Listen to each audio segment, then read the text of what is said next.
put one thing on record, Dr. Bala. My membership of AACE was courtesy Dr. Srikanta sir. One fine day I was sitting beside him and he guided me how to apply. So having said that, and I run the risk of repeating few of the slides which have been brilliantly taken over by Dr. Madam earlier. I am going to look at the connect with type 2 diabetes vis-a-vis obesity. So this session is sponsored by Eli Lilly and I am a speaker for Eli Lilly and multiple other pharma companies.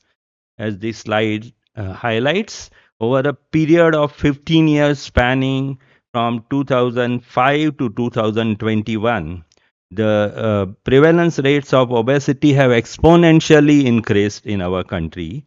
And then that has been documented by National Family Health Survey 3, 4, and subsequently the 5th survey. So each survey carries on the left side the male prevalence rate, and to the right is the female prevalence rate. But towards the end of 2021, you can see it's all red all over, and hardly anybody is 5 to 10% overweight. And this was the particular age group studied was 15 to 49 years. So, what is the science behind obesity? This again, Madam has very eloquently taken, and I am going to just briefly allude to this. So, in response to peripheral signals, CNS, primarily hypothalamus, plays a key role in energy homeostasis. So, hypothalamus looks after what are the physiological requirements of our body, where we become hungry, we eat, then there is a satiety, and the hormones are already mentioned by Madam, and they are at the bottom. So this is in harmony during health. But when mesolimbic system, which drives the hedonic eating, foods that we really don't require to eat, out of cravings and likings we eat, our body doesn't require those calories. And especially when ghrelin is secreted in excess amount, and when we are not able to antagonize these effects, through the prefrontal cortex, then what happens is that the person gains undue weight and develops obesity. So adipocyte dysfunction is a key driver of related complications. And healthy individuals display normal adipocytes. In obesity, the number increases and the size also increases. And then there is a tripping point where after the saturation of subcutaneous fat with the stores, there is a lipid overflow and a subsequent ectopic lipid gets deposited in the epicardium, pericardium, liver, pancreas, kidneys, and intramuscular spaces. And in the visceral area, we can identify deposits in the retroperitoneal, omental, and mesenteric tissues. And once this progression of adipocyte dysfunction remains uncorrected, then what happens? There is a systemic inflammation and insulin resistance thanks to migration of inflammatory cells, for example, macrophages, and outpouring of cytokines like interleukin 6, TNF alpha, and MCP1. MCP1 is monocyte chemoattractant protein 1, resulting in widespread inflammation and insulin resistance. Again, the three definitions put forth by AACE, SAFES, that is South Asian Federation of Endocrine Societies and Endocrine Society of India, have identified a common pathophysiology, that is adiposity, which is now accepted as a key component of obesity disease. And obesity is multifactorial, arising from genetic, physiological, behavioral, socio-cultural, environmental, and epigenetic influences, which induce imbalance between energy intake and energy expenditure over a very long period, resulting in obesity. And it's always very challenging, and all of us have experienced this in our practice, that it's very challenging to maintain weight loss gained at some point of time. When some target weight loss is achieved, it's very difficult to maintain. And this plethora of studies quoted from 1984 to 2012 really re-emphasize what we are experiencing even today.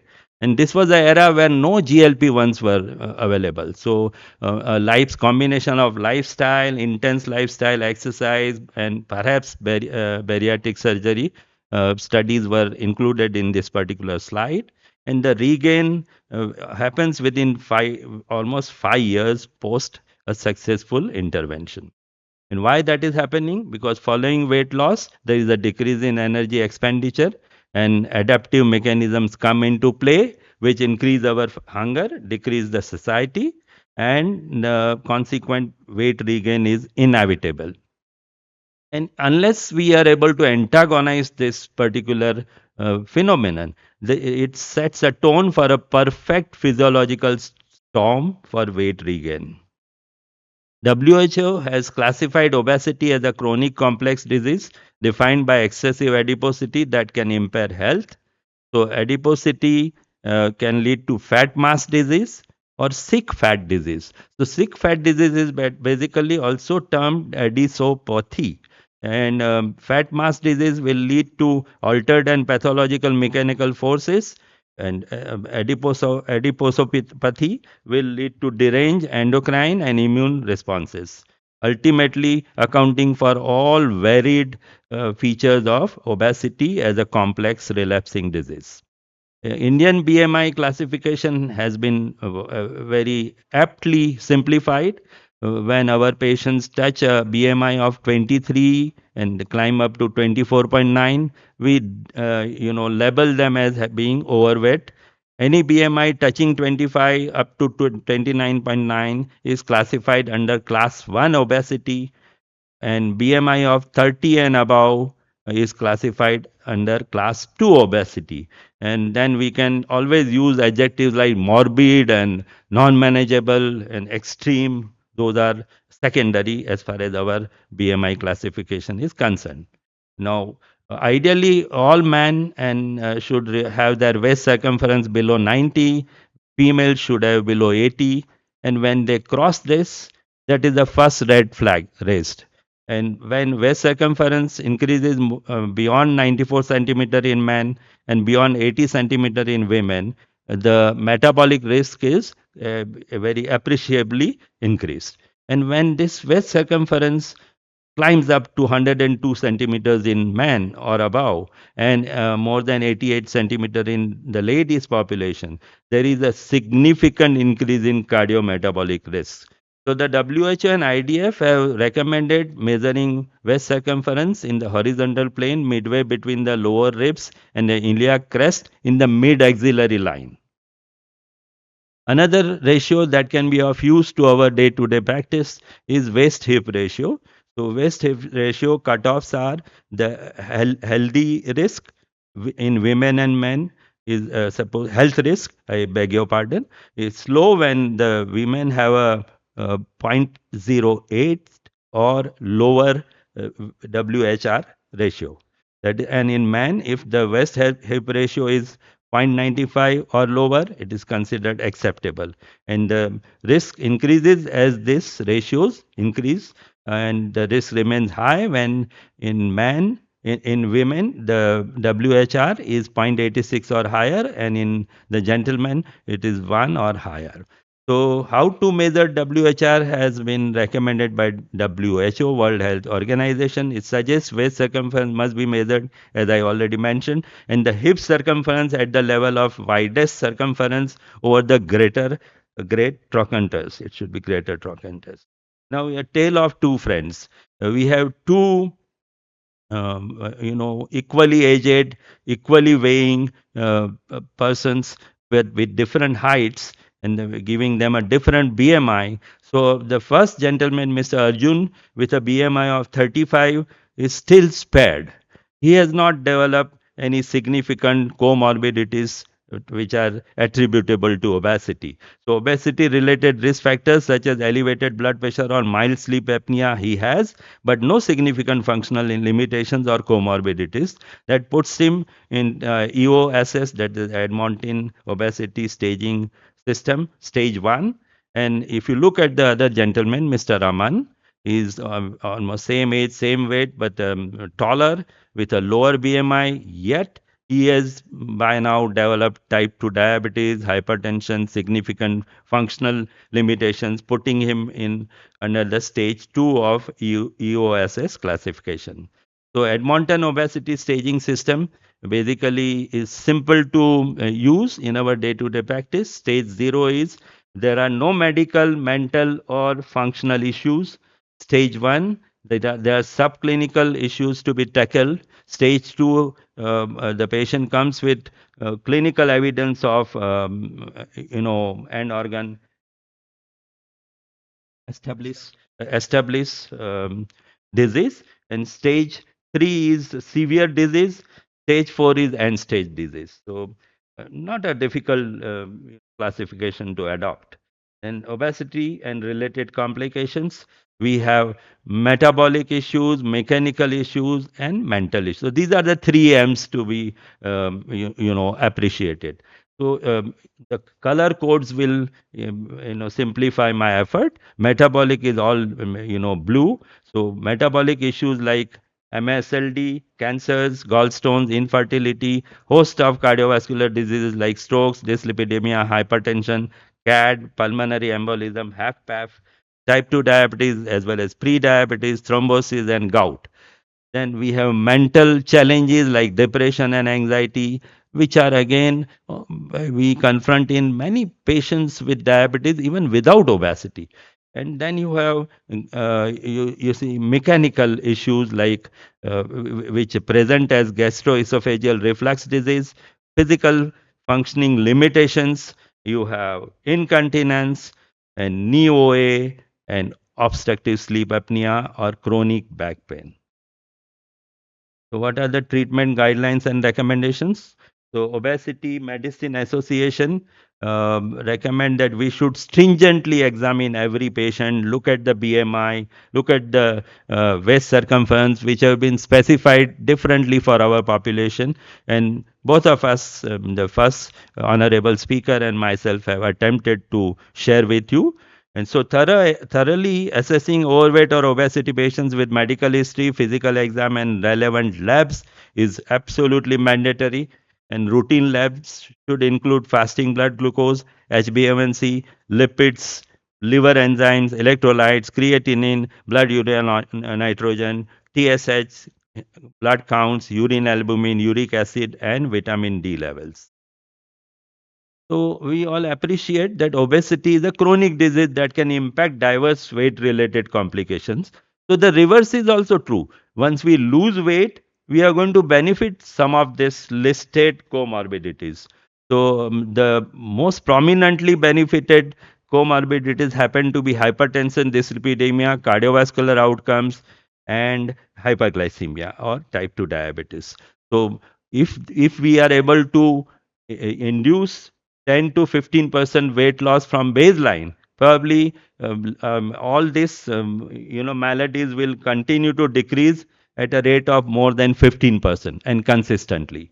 So it's a win-win situation. We can impress upon our patients that weight loss is not just a cosmetically making you more presentable or beautiful. It's going to inwardly give you many benefits.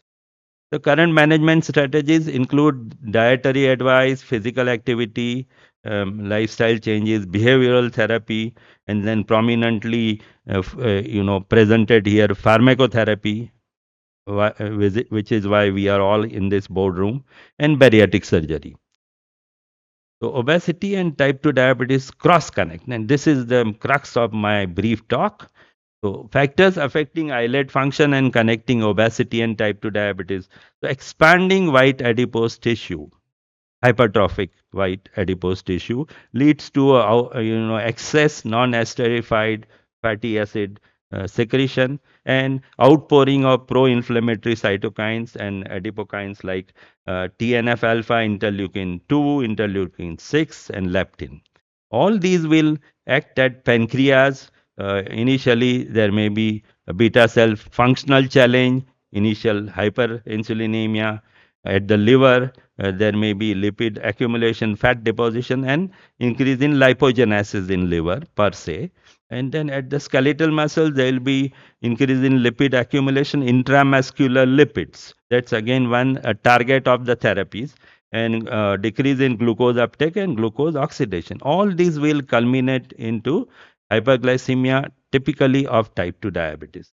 So, what are the contributors to this, painful journey? So, we have sleep insufficiency. I will start at the other end. Insufficiency, pollution, medicines like steroids and NSAIDs, abuse of those medicines, and low birth weight, which is a thrifty gene hypothesis, the child developing obesity in the teens, then maternal obesity as well as diabetes, dysbiosis of microbiome in the intestines, then fancy for all fast foods, nutrient composition is very, very important. We need to stick to healthy options, which is unfortunately not the case. All these 3 days, we are going to indulge into most of the unhealthy stuff. And lastly, energy imbalance, sedentary life. So, patient, as madam said, bus stands in front of your house. You hardly mobile. Everything, no walking, even to the nearest destination. A scooter or a car is taken. So those habits have to change substantially. And this is, I believe, my second last slide. Patient X in 2020. He's a 45-year-old male who came to me with a BMI of 38, but without type 2 diabetes. Patient had a history of obesity in the family. On examination, his weight was 110 kgs, blood pressure 135/85, waist circumference huge, 115 centimeter. He already had hypertension and dyslipidemia. But I missed the bus of intervening at this stage. And that is why 5 years later, when it turns up suddenly in my clinic, I am disheartened. I am disappointed with myself that I did not do enough for this guy. And now he has come at the age of 50 with an elevated BMI, but with a new gift, that is type 2 diabetes. And this, all other parameters have worsened. The weight has increased by 10 kgs, BP has increased, waist circumference, and perhaps the hypertension and dyslipidemia have become more obstinate to treat. HbA1c is clearly putting him in range of established diabetes. So, addressing excess weight as early as possible could provide more clinical benefits than focusing exclusively on glycemic control. I think all of you, my most august and most inspirational colleagues in this hall would agree to this, that when we target weight and not just the sugar, not the sugars in an overweight or obese person with diabetes, I think we are, deploying what is termed upstream intervention.